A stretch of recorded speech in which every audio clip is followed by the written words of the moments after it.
الحمد لله وكفى وسلام على عباده الذين اصطفى أما بعد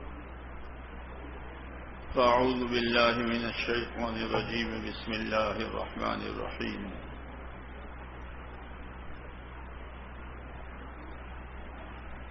يا أيها الذين آمنوا اتقوا الله ولتنظر نفس ما قدمت لغد واتقوا الله إن الله خبير بما تعملون ولا تكونوا كالذين نسوا الله فأنساهم أنفسهم أولئك هم الفاسقون صدق الله العظيم. وقال رسول الله صلى الله عليه وسلم بادروا بالأعمال سبعا هل تنتظرون إلا فقرا منسيا أو غنى مطغيا أو مرضا مفسدا أو هراما مفندا أو موتا مجهزا أو الدجال فشر غائب ينتظر أو الساعة فالساعة أدهى وأمر أو كما قال عليه الصلاة والسلام. میرے محترم دوستو بزرگوں،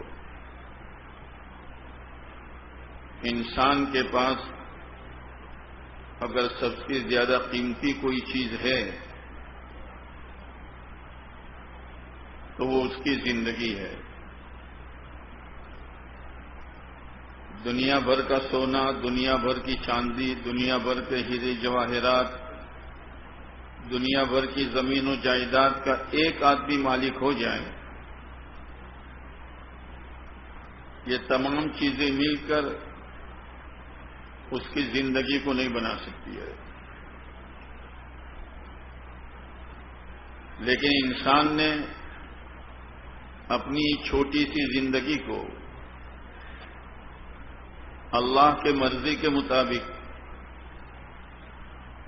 اور پیارے نبی علیہ الصلوۃ والسلام کے طریقے پر اگر گزاری ہے،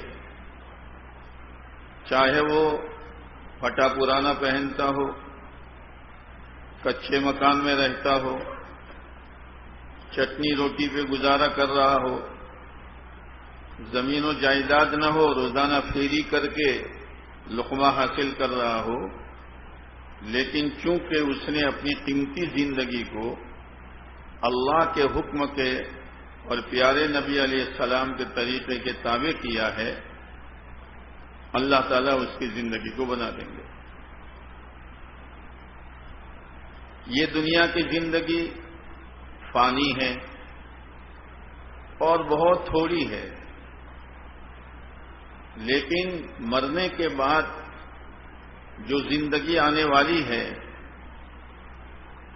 وہ ہمیشہ ہمیش کی زندگی ہے، اس کا کوئی کنارہ نہیں ہے.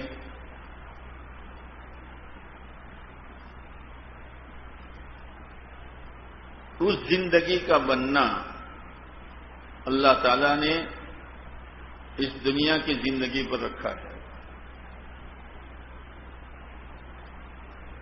اسی لیے انبیاء علیہ الصلوۃ والسلام نے لوگوں کا ذہن یہی بنایا، اپنی زندگی کو بناؤ.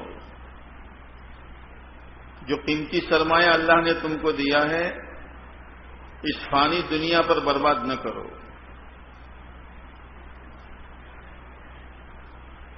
اللہ تعالیٰ نے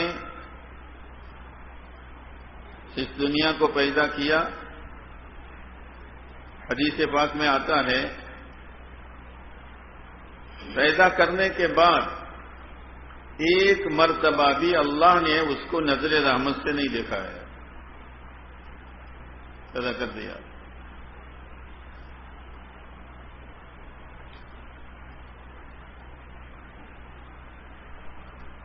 صحابہ کرام کی پوری جماعت کامیاب.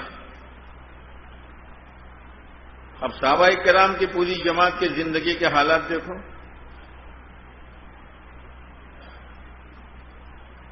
ہر ایک کے پاس زمین و جائیداد نہیں تھی، ہر ایک کے پاس مال و دولت نہیں تھی، اکثر صحابہ غریب تھے. لیکن قرآن نے کہا کہ سب کامیاب ہیں. اور ایسے کامیاب ہوئے کہ آپ علیہ الصلوۃ والسلام نے ان کی کامیابی پر دستخط کر دیے. جیسے کاغذ پر پیپر پر دستخط کب کیے جاتے ہیں؟ جب پورا مضمون لکھ دیا جاتا ہے، پھر اس کے بعد سگنیچر ہوتے ہیں. آپ علیہ الصلوۃ والسلام نے صحابہ کرام پر محنت کر کے سر کے بالوں سے لے کر پیر کے ناخن تک ان کی زندگی میں دین کو داخل کیا. پھر انہوں نے اپنے آپ کو دین پر چلایا. موقع دیکھ کر، حالات دیکھ کر یہ نہیں. اسی لیے صحابہ کرام فرماتے ہیں ہم نے اللہ کے نبی علیہ السلام کے ہاتھ پر بیعت کی. مختلف موتوں پر بیعتیں ہوئی ہے. بیعت کی، کس پر بیعت کی؟ علی السمع والطاعہ، سنیں گے اور مانیں گے.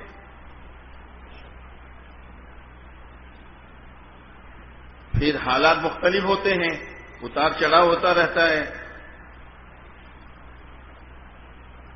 آگے فرمایا منشتن و مکرہن، طبیعت چاہے گی تو بھی اور طبیعت نہیں چاہے گی تو بھی. حضرت جی رحمۃ اللہ علیہ مولانا انعام الحسن صاحب فرمایا کرتے تھے بعض دفعہ طبیعت بہت کھلی ہوئی ہوتی ہے دین کے کام میں، دین کے اعمال میں بہت کھلی ہوئی ہوتی ہے، اور بعض دفعہ طبیعت پر قبض آ جاتا ہے،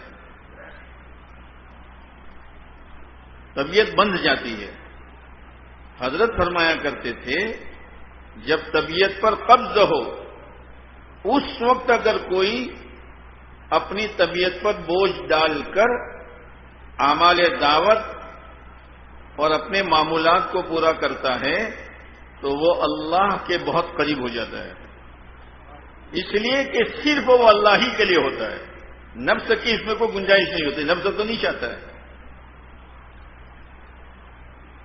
اسی لیے فرمایا منشتن و مکرہن، طبیعت چاہے تو بھی، طبیعت نہ چاہے تو بھی.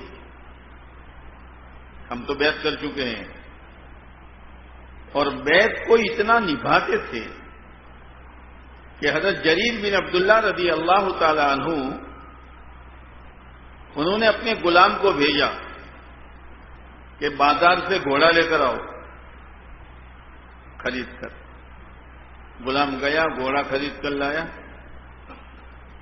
اور جس سے خریدا تھا اس کو بھی ساتھ میں لایا. کتنے میں خریدا؟ کہ 300 میں. حضرت جریر بن عبداللہ رضی اللہ تعالی عنہ گھوڑے کی نسل سے واقف تھے. جیسے بعض لوگ ہوتے ہیں زمین کو دیکھ کر سمجھ جاتے اتنے کی ہے.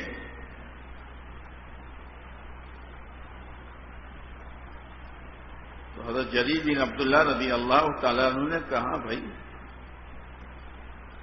بیچنے والے سے کہا 500 دوں تجھے. لینے والا قیمت بڑھا رہا ہے، بیچنے والا نہیں.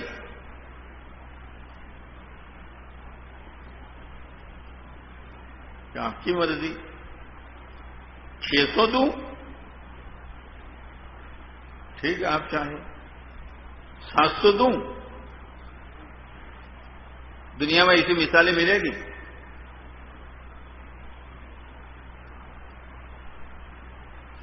700 روپے دے دیے. وہ بیچنے والا یوں کہتا ہے مجھے تو 300 میں بھی نفع مل رہا ہے. کہ چاہے تجھے 300 میں نفع ملتا ہو لیکن تجھے بازار کا کرنٹ بھاؤ معلوم نہیں ہے. میں گھوڑوں کی نسل سے واقف ہوں، یہ تیرا گھوڑا 700 درہم کا ہے. پھر فرمایا میں نے اللہ کے نبی علیہ السلام کے ہاتھ پر بیعت کی تھی کہ ہر ایمان والے کے ساتھ خیر خواہی کا معاملہ کروں گا. خالی بیعت برکت کے لیے نہیں ہوتی تھی، بیعت برکت کے لیے نہیں ہوتی تھی، بیعت اپنے آپ کو ان اعمال پر جمانے کے لیے اور اپنی اصلاح و تربیت کے لیے ہوتی تھی.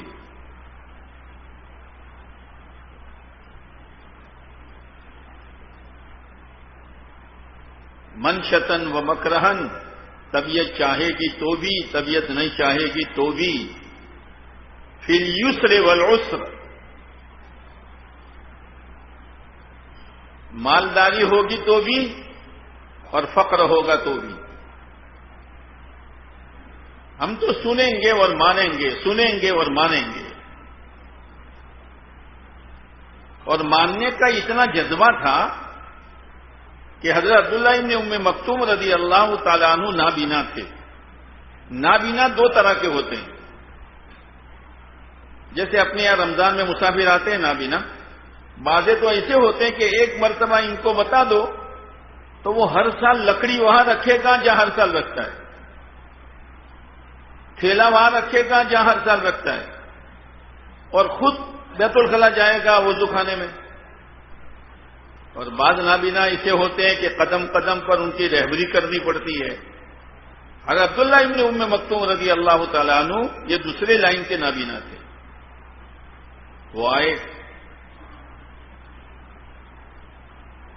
کہا اللہ کے نبی علیہ السلام میرا گھر دور ہے، مسجد نبی میرے گھر سے دور ہے، میرا گھر بھی دور ہے، میں نابینا ہوں، ہر وقت رہبر ملتا نہیں ہے، کیا میں گھر پر نماز پڑھ لوں؟ اس کو اٹھاؤ. آپ نے فرمایا پڑھ لو. بس وہ جواب سن کر جانے لگے. آپ نے فرمایا عبداللہ یہاں آؤ، اذان سنتے ہو؟ کہ سنتا ہوں. پھر مسجد میں آؤ.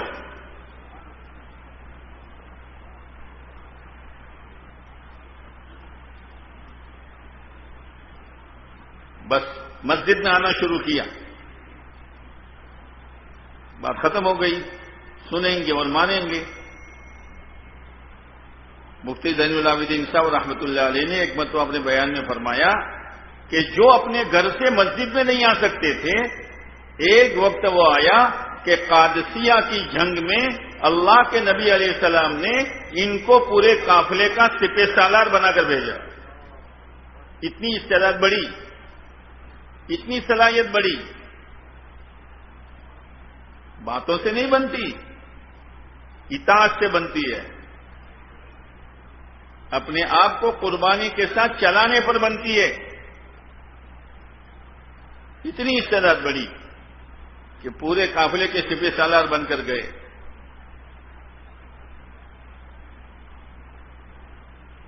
اس لیے طبیعت میں ابھار ہوگا. کبھی طبیعت بیٹھ جائے گی تو ہم نہیں بیٹھیں گے. حضرت جی رحمت اللہ علیہ کے پاس کچھ لوگ آئے. حضرت دعا فرمائیے، ہمارے یہاں کام بیٹھ گیا ہے. حضرت نے فرمایا کام کو کیوں بدنام کرتے ہو؟ یوں کہو ہم بیٹھ گئے ہیں.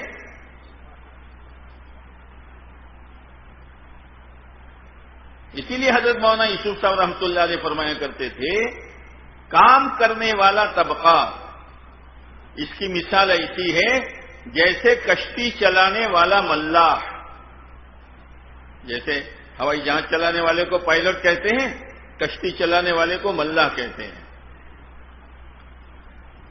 اب یہ کشتی چلانے والا چاہے کشتی کو پورے پیسنجروں کے ساتھ لے کر چلے اور کنارے تک پہنچا دیں، اور چاہے بیچ میں ڈبو دے.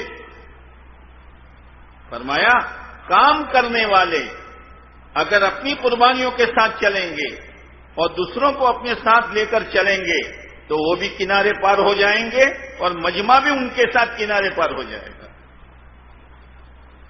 اور اگر وہی اٹک گئے، وہی رک گئے، یہ ادھر ہے وہ ادھر ہے، ابھی مول صاحب یہ ہیں، بہت کر لیا اب تو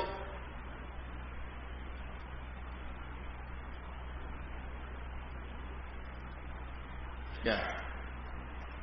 اللہ بھائی کیا ہے جلدی بات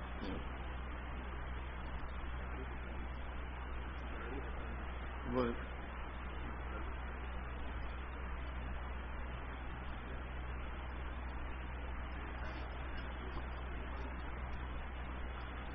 گاڑی نمبر GJ05CR2480 GJ05CR2480.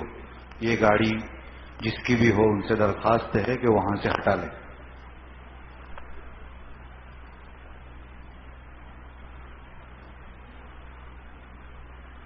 وہ یوں فرماتے تھے کہ بہت سے خوش نصیب ایسے ہیں جن کو ذریعہ بنا کر اللہ کام کو آگے بڑھاتے ہیں، اور بہت سے بد نصیب ایسے ہیں جن کو ذریعہ بنا کر کام کو خدا مٹاتا ہے.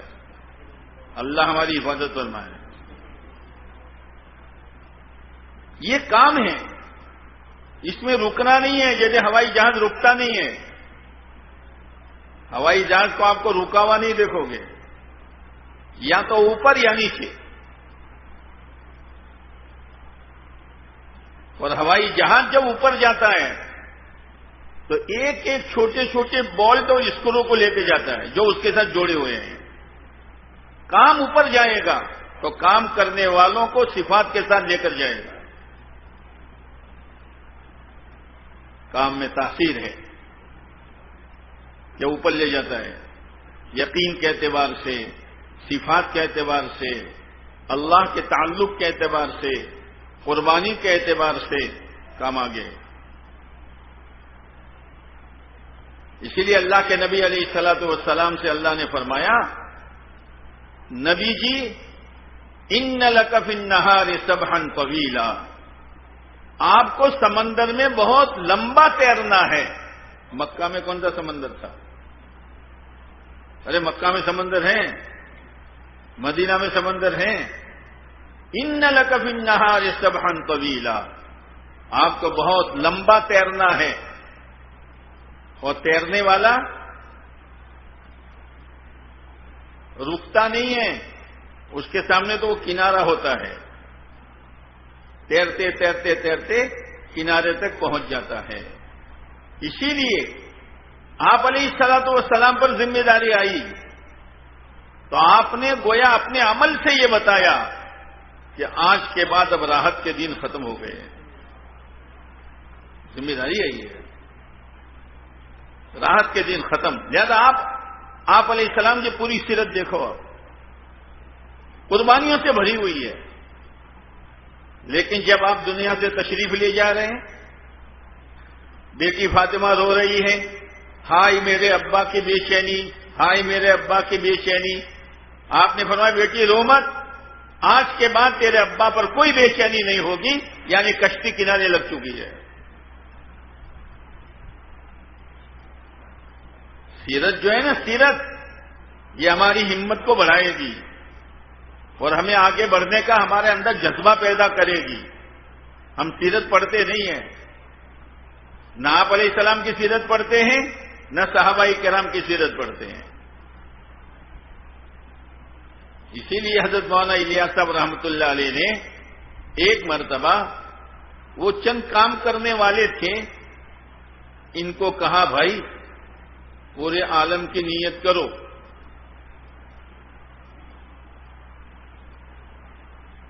اور مولانا عبید اللہ صاحب فرمایا کرتے تھے، اس امت کے ایک ایک فرد کو اپنی نیت میں پورا عالم لینا پڑے گا.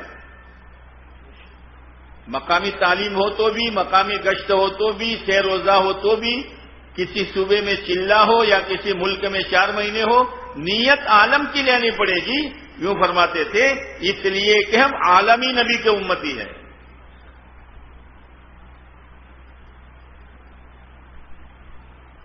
ایک مرتبہ مولانا الیاس صاحب رحمۃ اللہ علیہ کا سفر تھا، کسی جگہ پہنچے تو جمعہ کا دن تھا. مولانا یوسف صاحب رحمۃ اللہ علیہ ساتھ میں تھے، تو لوگوں نے درخواست کی حضرت یوسف سے کہو نماز اور خطبہ پڑھا دیں. تو مولانا الیاس صاحب نے کہا یوسف پڑھا دو. خطبہ پڑھا، نماز پڑھائی. نماز کے بعد فارغ ہونے کے بعد مولانا الیاس صاحب نے مولانا یوسف صاحب کو بلایا، یوسف یہاں ہو، کس نیت سے خطبہ پڑھا تھا؟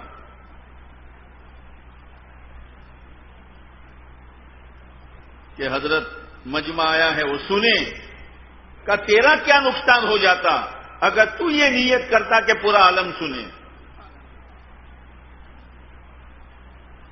آدمی کام کرے گا اپنی بساط کے مطابق، لیکن نیت کرے گا بلند سے بلند،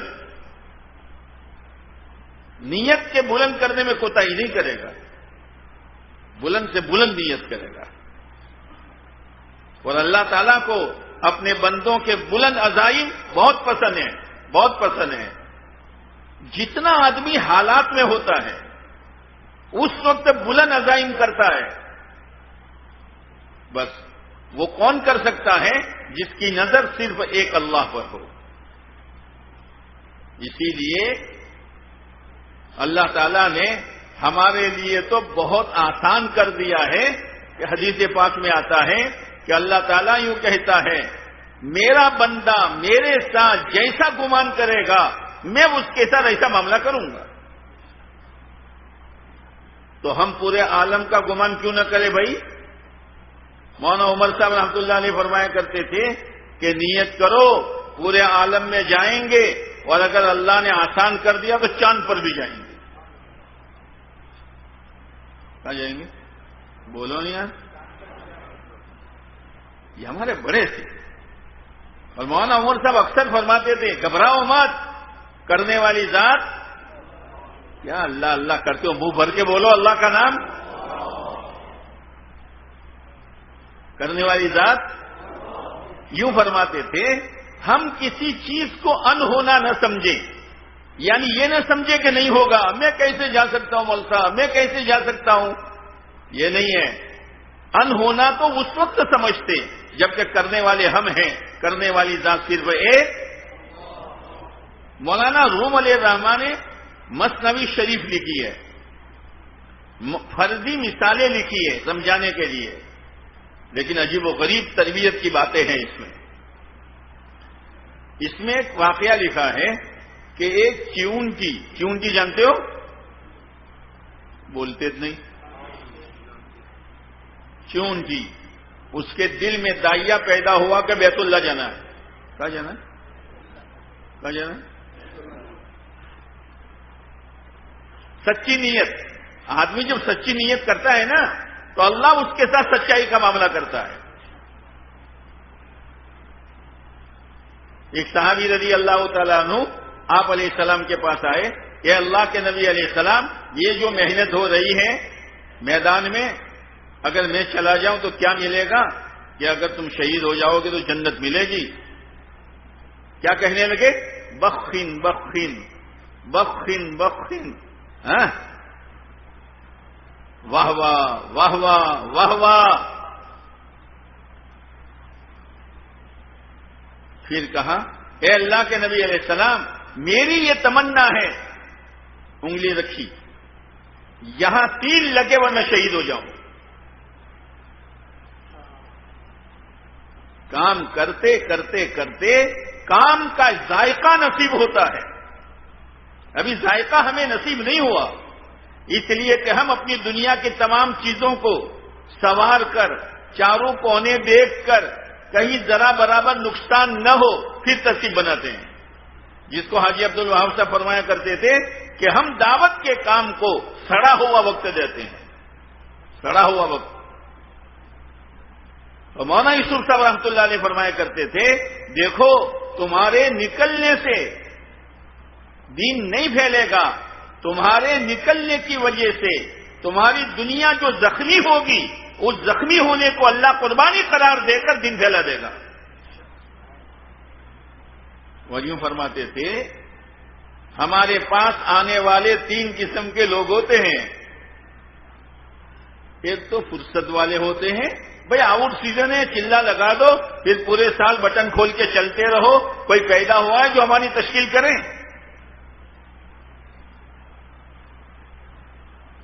اور بعض لوگ حالات والے آتے ہیں، بیٹا کہیں تیرا رشتہ نہیں ہوتا جماعت میں چلا جا، کہیں جاب نہیں ملتی جماعت میں چلا جا، بیٹا کاروبار جمتا نہیں ہے، جماعت میں چلا جا.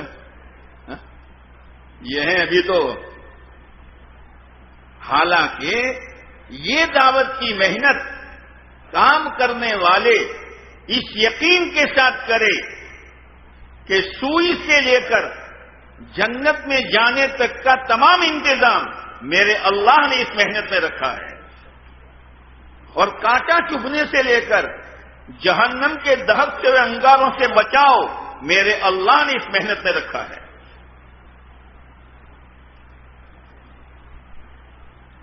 فرمایا حالات والے آتے ہیں، یہ تو ایسا ہوا کسی کو نظر لگ گئی یا کسی کو جن لگ گیا تو گلے میں تعویذ ڈال دیتا ہے، اور جب جن چلا گیا تو تعویذ کھوٹی پہ ہوتا ہے.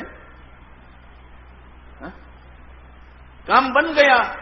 اب کیا 3 دن، کیا گشت، کیا سے روزہ، کیا مسجد وار جماعت. فرماتے تھے ان دونوں سے تو اللہ کام لے گا نہیں.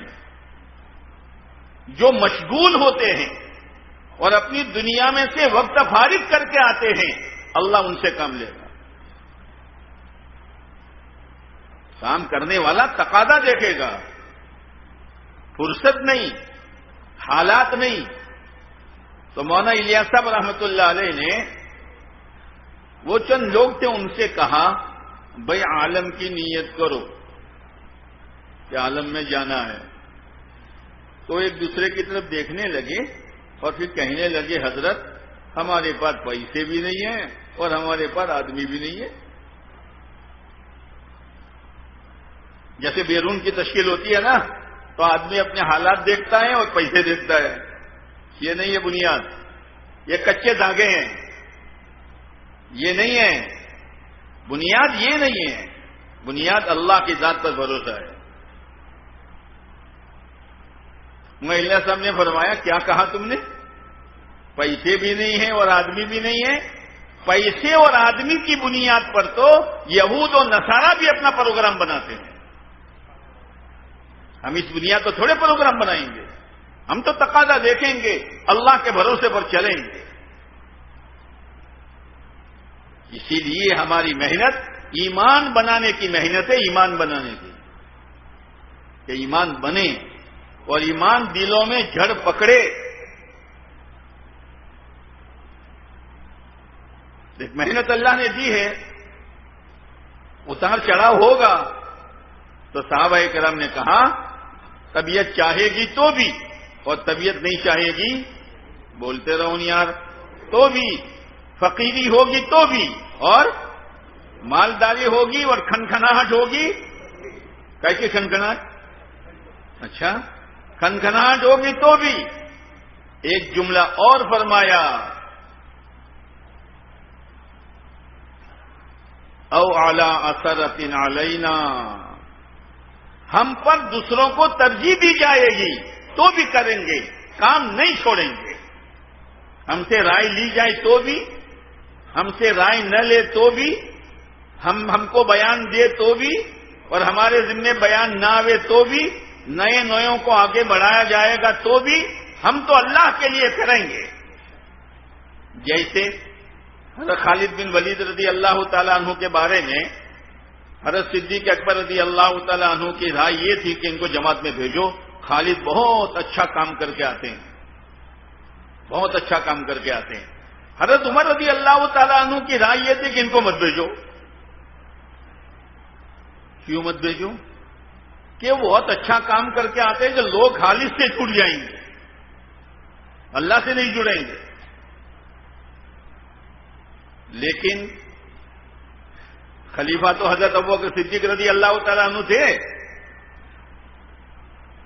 حضرت صدیق اکبر رضی اللہ تعالیٰ عنہ کی وفات ہوئی اور وفات سے پہلے حضرت عمر رضی اللہ تعالیٰ عنہ کو خلیفہ بنایا تو لوگ ڈر گئے اور لوگوں کی زبانوں پر چرچا آیا ابو بکر اللہ کو کیا جواب دیں گے، ایسا سخت آدمی ہم پر مسلط کر کے جا رہے ہیں.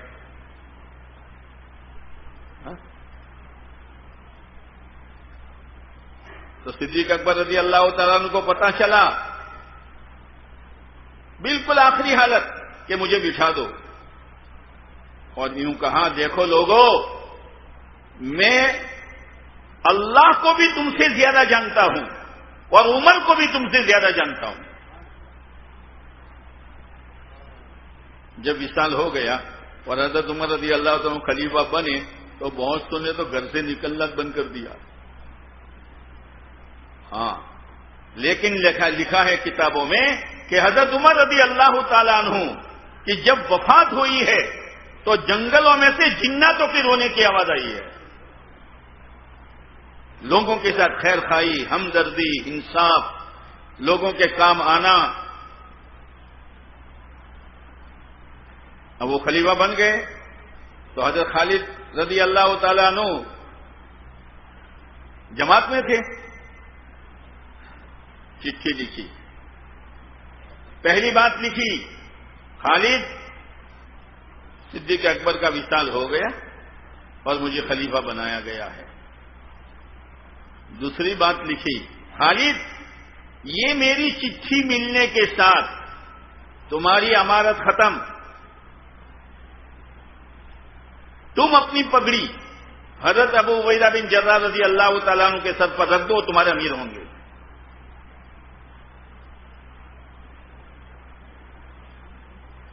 حضرت خالد بن ولید رضی اللہ تعالیٰ عنہ نے پہلی بات کا اعلان کر دیا، اس لیے کہ اس میں کوئی فتنہ نہیں تھا۔ دوسری بات کا اعلان نہیں کیا، ورنہ کچھ لوگ پہلے امیر صاحب کے ساتھ اور کچھ لوگ دوسرے امیر صاحب کے ساتھ، امت میں فتنہ ہو جاتا۔ سیدھے حضرت ابو عبیدہ بن جراح رضی اللہ تعالیٰ عنہ کے پاس گئے، ابو عبیدہ یہ پگڑی لے لو۔ ہے لے لو، خلیفہ کا حکم آیا ہے۔ ارے خالد یہ تمہارے جیسا کام کیسے کروں گا؟ کہ کام وہی کروں گا جو پہلے کرتا تھا، اس لیے کہ پہلے بھی اللہ کے لیے کرتا تھا اور اب بھی اللہ ہی کے لیے کروں گا۔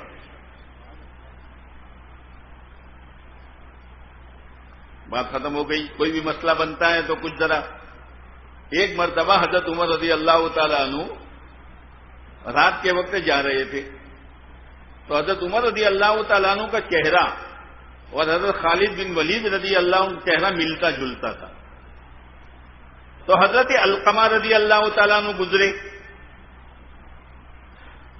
تو حضرت علقمہ سمجھے خالد جا رہے ہیں، تو انہوں نے کہا بھائی خالد، تو حضرت عمر سمجھے کوئی بات کہے گئے تو خالد بن کے بولے، بولو بھائی، سنا تم کو امارت سے ہٹا دیا اور حضرت ابو عبیدہ بن جراح کو بنا لیا؟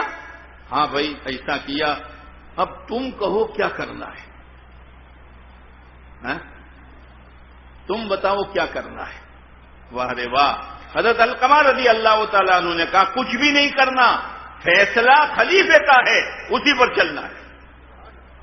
بات آئی گئی ہو گئی، بات آئی گئی ہو گئی۔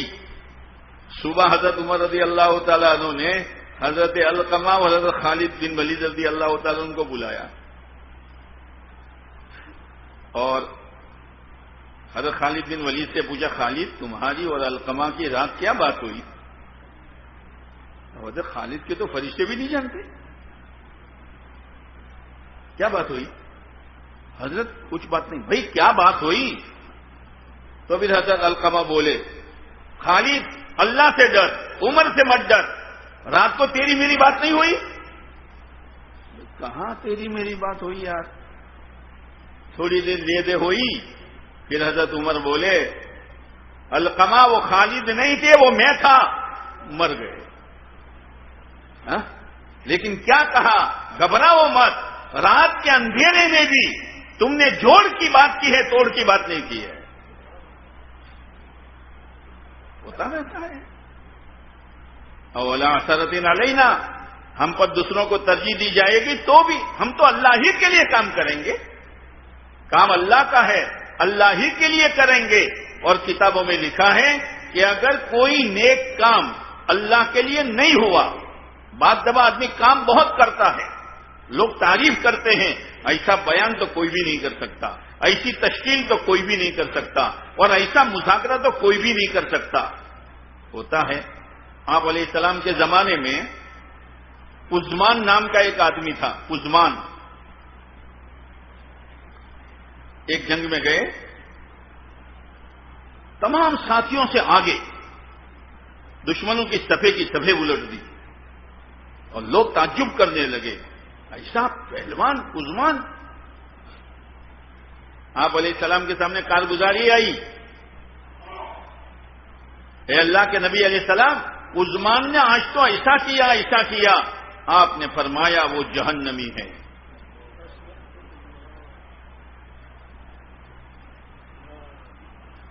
لوگوں کو تعجب ہوا، پھر وہ محنت کرتے کرتے لڑتے اس کو زخم لگا، تو لوگوں نے کہا عثمان کیا تمہاری قربانی، کیا میں نے اللہ کے لیے تھوڑا کیا ہے، میں نے تو اپنے قوم کی ناموری کے لیے کیا ہے کہ میری قوم کی ناک بلند ہو اور اس کی شہرت ہو کہ فلاں قوم میں ایسا پہلوان پیدا ہوا ہے، میں نے اللہ کے لیے تھوڑا کیا ہے۔ اور وہ زخم برداشت نہیں کر سکا اور خود خنجر مار کر خودکشی کر دی۔ بہت ڈرنے کی ضرورت ہے، اس لیے علماء نے لکھا ہے اگر نیت صحیح نہیں ہے اور اپنے آپ کو کام کرنے والے نے نہیں سنبھالا، حشر کے میدان میں اللہ کے سامنے کھڑا ہوگا، اللہ یوں کہے گا جا، تیرے لیے میرے پاس جہنم کے سوا کچھ نہیں ہے۔ کام کرنا ہے اللہ ہی کے لیے کرنا ہے، قربانی کے ساتھ کرنا ہے، ہر حال میں کرنا ہے۔ کام ہے، کام قربانی سے آدمی آگے بڑھتا ہے، چالاکی سے نہیں بڑھتا، قربانی سے آگے بڑھتا ہے۔ اسی لیے اللہ سے دو چیزیں مانگنے کی ضرورت ہے، ایک استقامت اور ایک ترقی۔ جمنا کام پر کبھی کیا کبھی نہیں کیا، موقع نہیں، ہر حال میں، اور پھر کام کرتے کام کا ذائقہ ایسا خدا دے گا جس کی مثال حضرت مولانا عمر صاحب رحمۃ اللہ علیہ دیا کرتے تھے کہ ایک دیہاتی شہر میں آیا، لاریاں ہوتی ہے نا، سموسے پکوڑی تو وہاں لاری کے پاس کچھ لوگ کھڑے تھے اور ایک آدمی سموسے گرم تل کے بیچ رہا تھا، تو وہ شہری کھا رہا تھا، گرم بھی تھا اور تیکھا بھی تھا۔ تمہارے منہ میں پانی آتا ہے؟ گرم بھی تھا اور تو پیشانی پر بھی پسینہ، چہرے پر بھی پسینہ، منہ سے سو ہوتا ہے نا، اور ناک سے بھی پانی۔ وہ دیہاتی کہنے لگا www.attableek.com کیا آفت ہے یار، یہ کتنا پریشان ہے بیچارہ۔ ابھی یہ دیہاتی یہ سوچ رہا ہے اور وہ سموسہ ختم ہو گیا، وہ شہری کہتا 100 گرم اور لاؤ۔ بھائی کیا ہے یار، کہ یہ تو کھا کے دیکھ لو، دیکھ کر۔ اسی لیے کہتے ہیں یہ کام دیکھ کر چلنے کا نہیں ہے، چل کر دیکھنے کا ہے۔ قربانی کا مزہ اللہ دیتے ہیں، جیسے سو ہو رہا ہے لیکن 100 گرام کا آرڈر اور دے رہا ہے۔ بھائی پہلے طبیعت آمادہ نہیں تھی تو چلنا بھی مشکل تھا، اب ماشاءاللہ ہر سال کے 4 مہینے لگ رہے ہیں۔ کیا ہوا کہ ذائقہ مل گیا ہے۔ ارے صحابہ کرام کو تو ایسا ذائقہ ملا تھا کہ وہ تو اللہ کے راستے میں مرنے کے لیے جاتے تھے، مولانا یونس صاحب پونا والوں نے رحمت اللہ علیہ نے ایک مرتبہ واقعہ بیان کیا بیان میں کہ کچھ صحابہ جا رہے تھے تو ایک چھوٹی بچی 6 سال کی اپنے گھر کے آنگن میں کھڑی رو رہی تھی۔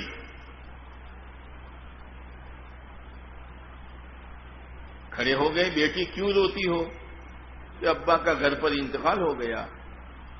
تو تسلی دینے لگے کہ ابھی انتقال نہیں ہوا، وہ تو کئی سال گزر گئے۔ پھر روتی کیوں ہو؟ کہ اس پر روتی ہوں کہ میرے ابا کی موت اللہ کے راستے میں کیوں نہیں آئی۔ گھر پر حضرت خالد بن ولید رضی اللہ تعالیٰ عنہ انتقال کے موقع پر رو رہے ہیں۔ لوگ آئے گا خالد اتنے بڑے سپہ سالار اور موت کے ڈر سے روتے ہو؟ کہ موت کے ڈر سے نہیں روتا ہوں، ہر معرکہ میں گیا، ہر غزوے میں گیا اور اس نیت کے ساتھ گیا کہ شہید ہو جانا ہے، لیکن ہائے مجھے شہادت نصیب نہیں ہوئی، آج بوڑھی عورتوں کی طرح گھر پر مر رہا ہوں، اس پر رو رہا ہوں۔ ذائقہ تھا، کھنجر لگا، اور یوں کہتے ہیں فزت ورب الکعبہ۔ یہ فضائل جو ہے نا، فضائل حکایت صحابہ، یہ برکت کے لیے نہیں ہے، وہ جذبہ پیدا کرنے کے لیے ہے کہ صحابہ کرام نے کیسے کام کیا، صحابہ کرام کے عورتوں کے ولولے کیا تھے، صحابہ کرام کے بچوں کے جذبات کیا تھے، کہ جب تشکیل ہوتی تھی تو بچے پنچوں کے بل کھڑے ہو جاتے تھے، حالانکہ ان کو معلوم ہے کہ ابا گئے واپس نہیں آئے، بھائی گئے واپس نہیں آئے، جانتے تھے کہ یہ چلے 4 مہینہ لگا کر واپس آنے کا کام نہیں ہے، یہ تو اللہ کے نام پر جان دینے کا مسئلہ ہے، پھر بھی پنجوں کے بل کھڑے ہو جاتے تھے۔ کیا چیز تھی، کیا چیز تھی؟ عورت ہے حضرت خنسا رضی اللہ تعالیٰ عنہ، 4 جوان بیٹے شہید ہو رہے ہیں، اس پر فخر کرتی ہے، اللہ تیرا شکر ہے میری اولاد ٹھکانے لگ گئی ہے، اور حشر کے میدان میں تو مجھے یوں کہہ کر پکارے گا، او شہیدوں کی ماں چل اٹھ جنت میں چلی جا۔ کرتے کرتے کرتے ذائقہ بنتا ہے، اور ایسا ذائقہ کہ چین نہیں پڑتی ہے۔ ارے یہ جو گڑکے پھڑکے کھاتے ہیں نا، سمجھتے ہو؟ اچھا کیوں کھاتے ہو؟ پتہ نہیں کیا کیا نام ہے اس کا، بوجھا لال،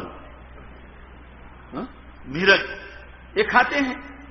اب ایسی پہلے دن کھایا تھا تو گھمیر آئی تھی، ہے نا، جنہوں نے پہلے 4 مہینے لگائے تھے تو گھمیر آئی تھی، یار میں نہ کہتا تھا میں نہیں جا سکوں گا، اب ایک طرف بیوی ناراض ہے، ایک طرف دھندا کوئی نہیں، وہ چھوٹے بچے ہیں، یار گھمیر آئی تھی، آسمان نیچے زمین اوپر،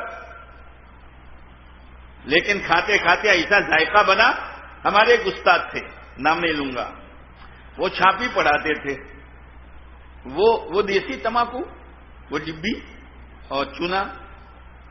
اب اللہ کا کرنا کہ ڈبی میں تمباکو بھی نہیں اور ڈبی میں چونا بھی نہیں، اور رات کو آنکھ کھلی۔ اب کیا کریں، 12-1 بج گئے، تو اس مدرسے میں بورنگ خراب ہوئی تھی، تو وہ کام کر رہے تھے، تو انہوں نے کہا بھائی تمہارے پاس تمباکو اور یہ چونا ہے کہ نہ مول صاحب؟ اب کیا کرنے کا، ذائقہ سب کچھ کروا دیتی ہے۔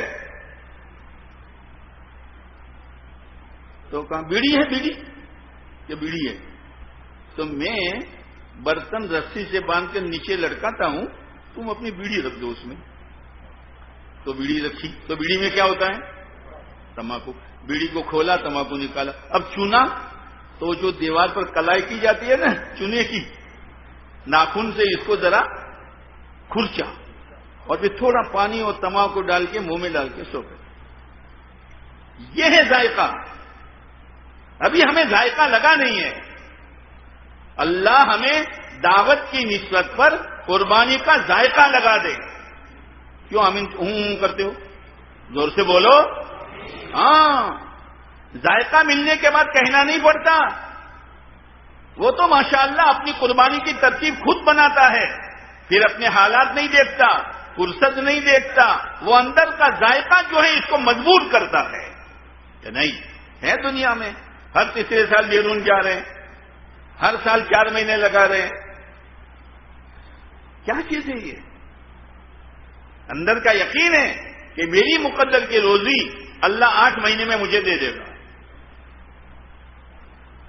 سال کی روزی دینے میں اللہ میری محنت کا محتاج نہیں ہے۔ موسیٰ علیہ السلام نے اللہ سے پوچھا، اے اللہ تو اپنے مخلوق کو روزی کیسے دیتا ہے؟ اللہ نے کہا موسیٰ یہ پتھر کی چٹان ہے، اس پر ڈنڈا مارو۔ ڈنڈا مارا، ایک پڑ اکھڑا، پھر مارو، دوسرا پڑ اکھڑا، پھر مارو، تیسرا پڑ اکھڑا۔ 3 پڑوں کے نیچے پتھر کے جگر میں ایک چھوٹا کیڑا اور اس کے منہ میں ہرا پتا۔ کون؟ منہ بھر کے بولو نہیں ہوں۔ اور کیا کہہ رہا ہے؟ پاک ہے وہ ذات جو مجھے دیکھ رہی ہے، پاک ہے وہ ذات جو مجھے یاد کرتی ہے بھولتی نہیں ہے، پاک ہے وہ ذات جو مجھے پتھر کی چٹان میں روزی دے رہی ہے۔ اللہ اللہ ہے، اللہ کا کام کرے اور آدمی کی ضرورتیں پوری نہ ہو، یہ الگ بات ہے کہ تربیت کے وجہ سے کچھ حالات آتے ہیں، لیکن اسی لیے مولانا الیاس صاحب رحمۃ اللہ علیہ فرمایا کرتے تھے، جو دعوت کا کام کرے اور اللہ کی مدد میں شک کرے وہ فاسق ہے، اس لیے کہ قرآن کی آیت ہے، ان تنصر اللہ، اگر تم اللہ کے دین کی مدد کرو گے، اللہ کا دین ہماری مدد کا محتاج ہے، ہم کیا مدد کر سکتے ہیں، لیکن اللہ ہمیں ذریعہ بنا کر اپنے دین کو پھیلاتا ہے۔ اسی لیے ابن قیم علیہ الرحمہ نے لکھا ہے کہ اگر کوئی آدمی نیکی کرتا ہے اور نیکی کے بعد اپنی نیکی میں کمی نکالتا ہے، اے اللہ میں نے کیا نماز پڑھی، میرے رکوع کا ٹھکانہ نہیں، میرے سجدے کا ٹھکانہ نہیں، اے اللہ میری عمل میں یہ کمی، اللہ کہتا ہے نہیں میرے بندے، تو نے نیک عمل کیا ہے، اور اگر کوئی اپنی نیکی کو اچھا سمجھتا ہے اور فخر کرتا ہے تو اللہ اس میں عیب نکلتا ہے، تو نے کیا کیا، توفیق تو میں نے دی تھی، تو نے کیا کیا، میری دی ہوئی زبان سے میرا نام لیا نا، میرے دیے ہاتھ پیر سے تو نے کام کیا، تو نے کیا کیا۔ اسی لیے مولانا الیاس صاحب رحمۃ اللہ علیہ فرمایا کرتے تھے، کام کو شوق سے کریں گے اور کام کی انتہا میں استغفار کریں گے۔ اسی لیے یہ آیت پڑھتے تھے کہ جب اللہ کے نبی علیہ السلام کا کام پورا ہو گیا تو سورہ نصر نازل ہوئی، سورہ نصر اذا جاء نصر اللہ والفتح، تو صدیق اکبر رضی اللہ تعالیٰ رو رہے ہیں، صحابہ کرام کہنے لگے بڑے میاں کو کیا ہو گیا، اللہ تعالیٰ کہتا ہے اللہ کی مدد و فتح آ گئی اور جھونک در جھونک لوگ اسلام میں داخل ہوں گے، یہ بشارتیں ہیں اور یہ بڑے میاں رو رہے ہیں۔ تو صدیق اکبر نے کہا لوگو شروع کی آیتیں تمہیں ہنسا رہی ہے اور بعد کی آیتیں مجھے رلا رہی ہے۔ بعد کی آیت فسبح بحمد ربک واستغفر، ہاں نبی جی جتنا ہوا اس پر اللہ کی تسبیح بیان کیجئے، اللہ کا شکر ادا کیجئے۔ آج تک اللہ نے ہم لوگوں سے جو بھی کام لیا، مقامی کام لیا، اندر کے 4 مہینے چلے کا کام لیا، بیرون کا کام لیا، اس پر ہم اللہ کا شکر کریں، کہو الحمدللہ۔ الحمدللہ میں کرنٹ نہیں ہے، زور سے بولو۔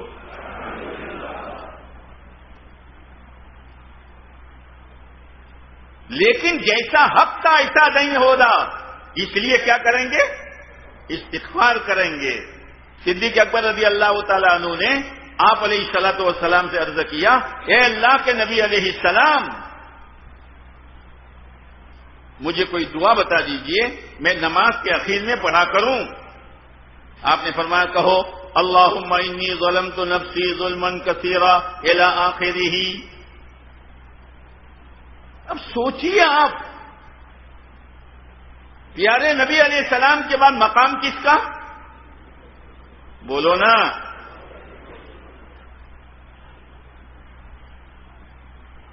صدیق اکبر رضی اللہ تعالی عنہ کا، کہ صدیق اکبر رضی اللہ تعالی ایمان ایک طرف، پوری امت کا ایمان ایک طرف۔ آپ نے فرمایا جن جن لوگوں نے مجھ پر احسان کیا ہے ان کا بدلہ میں دنیا میں دے چکا ہوں، ابو بکر کا بدلہ اللہ سے دلواؤں گا۔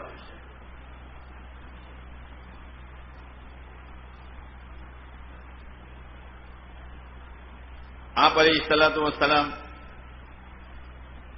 نبی بنے، صدیق اکبر رضی اللہ تعالیٰ عنہ کو دعوت دی، دونوں دوست تھے۔ صدیق اکبر رضی اللہ تعالیٰ عنہ کا ایک سفر ہوا تھا ملک شام کا، وہاں انہوں نے خواب دیکھا تھا، تو وہاں ایک راہب تھے، ان سے تعبیر پوچھی تھی، تعبیر۔ تو انہوں نے کہا نبی آخر الزمان صلی اللہ علیہ وسلم آئیں گے، تم دنیا میں ان کے خلیفہ بنو گے اور جنت میں تم ان کے وزیر بنو گے۔ یہ خواب صدیق اکبر رضی اللہ تعالیٰ عنہ نے کسی سے نہیں کہا. جب آپ علیہ السلام نبی بنے اور صدیق اکبر رضی اللہ تعالیٰ عنہ کو دعوت دی تو صدیق اکبر نے کہا اے اللہ کے نبی میں آپ پر ایمان لاؤں لیکن آپ کی نبوت کی دلیل کیا ہے؟ آپ نے فرمایا ابو بکر میری نبوت کی دلیل تیرے ملک شام کا خواب ہے.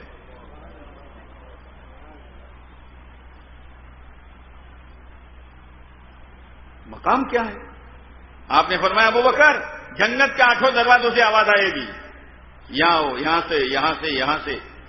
یہ کہہ رہے ہیں اللہ میں نے نماز نہیں پڑھی میں نے ظلم کیا, میں نے رکوع نہیں کیا, میں نے قوما نہیں کیا, میں نے قیام کا حق ادا نہیں کیا, اے اللہ بہت بڑا ظلم کیا تو مجھے معاف کر دے. کام شوق سے کریں گے اور کام کے بعد ندامت کے ساتھ استغفار کریں گے. یہ آدمی آگے بڑھ جاتا ہے, دل میں فخر پیدا نہیں ہوتا, دل میں فخر پیدا نہیں ہوتا. ہماری حیثیت تو ایسی ہے کہ جیسے ایک مرتبہ قحط پڑا, قحط سمجھتے ہو؟ اللہ بولو تو کرا یار, چوہا, دشکاڑ. اب لوگ پانی کے لیے ترس رہے ہیں. ایک دیہاتی میاں بیوی نے سوچا کہ بھئی اپنے یہاں پانی نہیں ہے تو بادشاہ کے پاس بھی پانی نہیں ہوگا, لہذا بادشاہ کے پاس ہدیے میں پانی لے کے جاؤ. اور کہاں سے پانی لاوے تو عورت آئیڈیا بتاتی ہے. کیا بتاتی؟ آئیڈیا کون بتاتی؟ اچھا یوں کرو یوں کرو یوں کرو.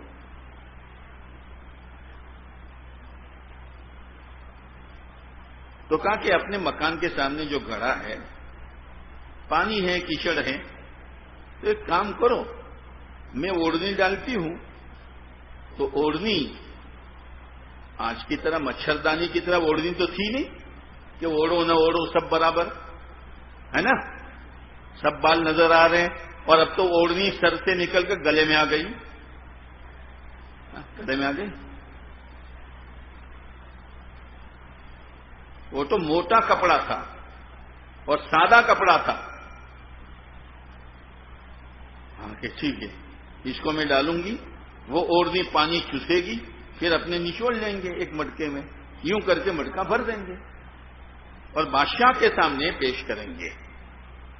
مٹکا لے کے دونوں چلے, پیدل چلے اور بہت دنوں کے بعد پہنچے. ایک تو پانی گندا اور پھر اوپر سے منہ بندھا ہوا اور کئی دنوں کے بعد لے کر پہنچا. اب بادشاہ کے پاس جا کر کے بادشاہ سلامت ہدیہ ہے. تو بڑے لوگ تو بڑے دل کے ہوتے ہیں, کہا بھائی غلام سے کہا کھولو اس کو. کھولا تو پورے دربار میں بدبو.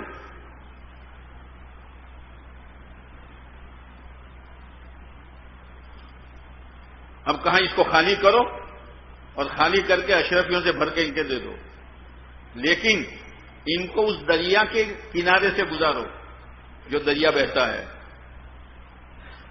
جب گزارا تو ان کو پسینہ, ہم کیا لے کر گئے تھے, یہاں تو دریا بہ رہا ہے پانی کا, بادشاہ نے ہماری گردن نہیں ماری اس کا احسان ہے. ارے میرے بھائیو, ہمارا گشت, ہماری تعلیم, ہمارے 4 مہینے, ہمارے اندرون بیرون, یہ تو ایسا ہی ہے جیسے اوڑھنی کا پانی ہے. خدا کے دربار میں تو نیک اور مخلصین اور صحابہ کرام اور اولیاء اور اتقیاء کی قربانیوں کا پاک پانی کا سمندر بہ رہا ہے.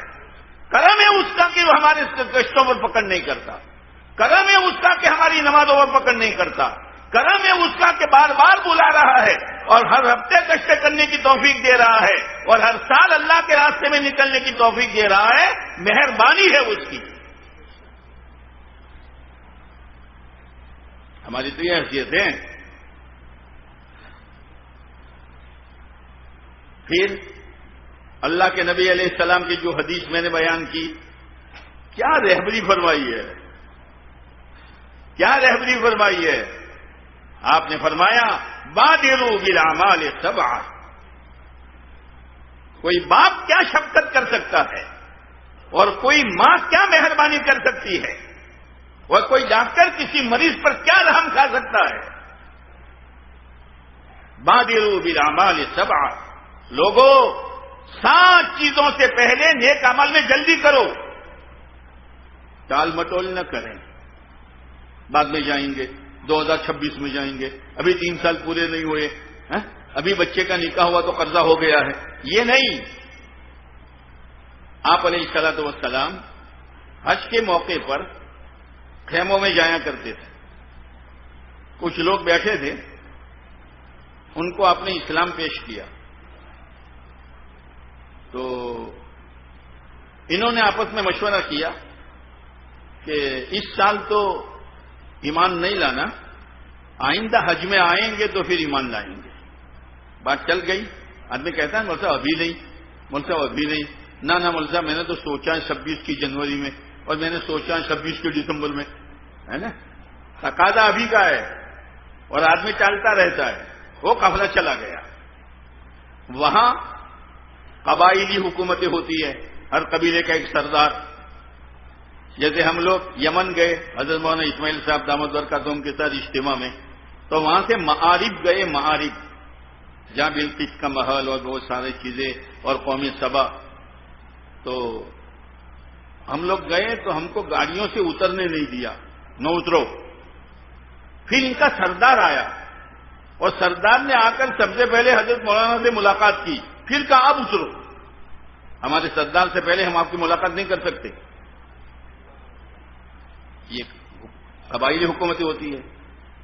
تو آئندہ سال قبیلے کے سردار نے کہا اس سال حج کے لیے کوئی نہیں جائے گا، بات چل گئی، پورا سال۔ پھر آپ علیہ الصلوۃ والسلام حج میں تشریف لے گئے تو ان میں کا ایک آدمی آیا جس کا نام میسرہ تھا، آپ علیہ السلام کی خدمت میں آیا، یہ اللہ کے نبی علیہ السلام آپ مجھے پہچانتے ہیں؟ کہ ہاں پہچانتا ہوں۔ تیرا نام میسرہ ہے نا؟ کہ ہاں۔ اے اللہ کے نبی علیہ السلام، ایک مسئلہ مجھے پوچھنا ہے۔ کیا مسئلہ ہے؟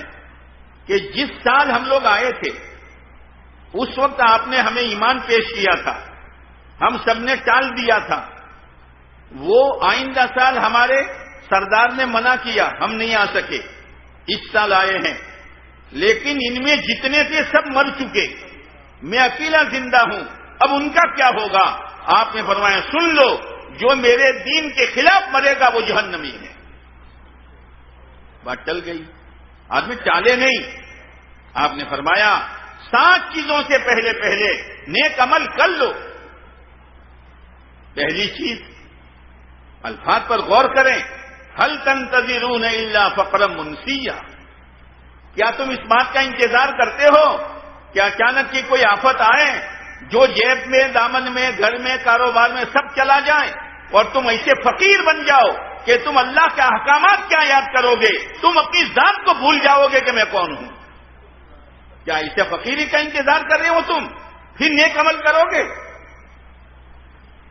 مول صاحب ابھی کاروبار جمع نہیں ہے، ابھی ایک چھوکرے کو فوراً ابھی بھیجا ہے، ابھی تو اس کی وہ جاب کی وہ سیلری بھی نہیں آئی ہے، چلی نہیں۔